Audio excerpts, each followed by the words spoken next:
together.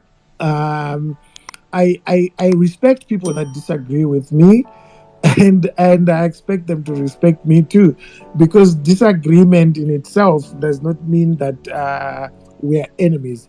And I hope that we are going to pick some lessons from South Africa. I'll start with tolerance. I'll start with the respect of rule of law. And then the fact that a ruling party can accept that it did not get what it thought it was going to get, and that it respects not just the will of the people, but it respects the national interest. South Africans have come out, led by their president and the ruling party ANC, and said we want a government of national unity. That would not happen in Zimbabwe. In fact, the government of national unity that we had in Zimbabwe, Gabi and ZANU-PF had to be forced. They had a gun put on their head to say, you do this or else, by SADC. But South Africans didn't need SADC to come in. In fact, SADC endorsed the election, and then the South Africans said, this is what's good for us.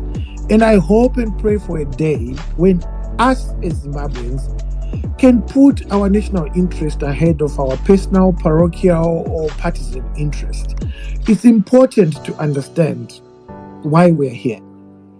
We are here having this discussion, and in Tanzania, they're not having it. In Zambia or Botswana, they're not having it. But the reason why we're here is, as I always say, 2,500 women die every year giving birth because we do not have maternity theaters that cost only $37,000 to build. 2,000 Zimbabwean women are dying from cervical cancer every year because we do not have the radiotherapy machines required to treat cancer. Thousands and thousands of Zimbabweans are dying because they do not have access to basic health care. 95% of our potential job workforce is out of work. Sorry, Mr. Hopewell. What's your parting shot? We would like to conclude the space. Thank you very much. I was explaining the importance of what happened in South Africa juxtaposed to our lived realities. Our lived realities are that of poverty. If you escape the poverty and you go outside the country, you have to pay the black tax. Everyone who's not in Zimbabwe, who's on this space, they're paying the black tax, including Padare. And the reason why Padare left, as much as, this guy should love Zimbabwe, he loves it. But he left because the conditions are unbearable. But I hope that one day we all realize that our conditions will become bearable the day we respect the fact that our struggle and our liberation was about one man, one vote. And we haven't had it, at least in the past 23 years. Thank you. Thank you very much. Over to you, Emilia. Just 30 seconds.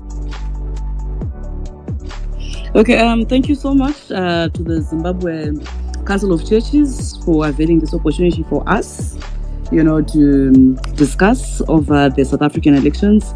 My parting shots would be, there is no election that is 100%, that is administered 100%. Each and every election has its own challenges. Hence, all observer missions always come up with recommendations on how to improve electoral systems as well as to enhance electoral integrity.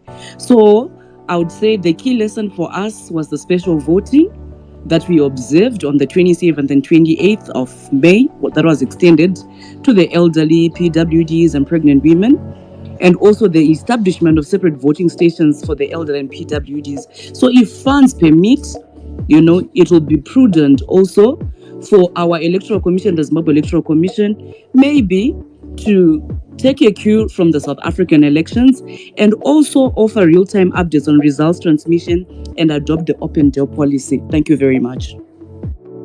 Thank you very much. Over to you, Yangason.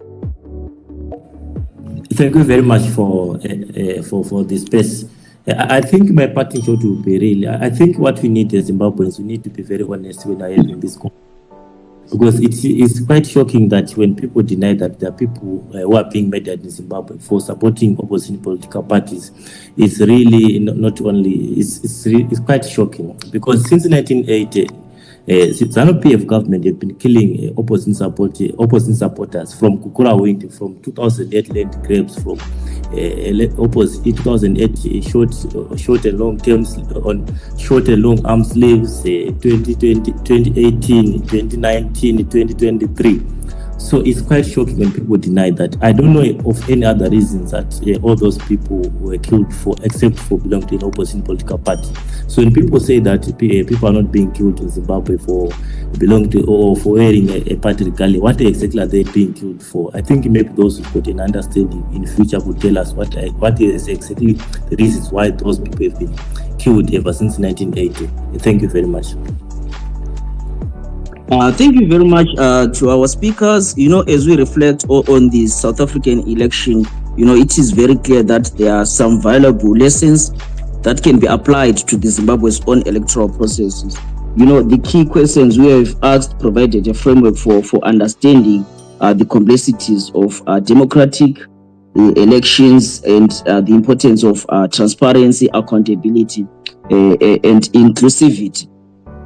So as we move forward, I think it is crucial for the Zimbabwean political parties, civil societies, and citizens to work together to build a more inclusive and transparent democratic processes. By doing so, we can ensure that the voices of all Zimbabweans are heard and that the country's democratic institutions are strengthened. So maybe in conclusion, the South African elections, I think it provided a valuable lessons for Zimbabwean electoral processes. So I would like to thank each and every one of us who managed to join our Twitter space. Thank you very much to our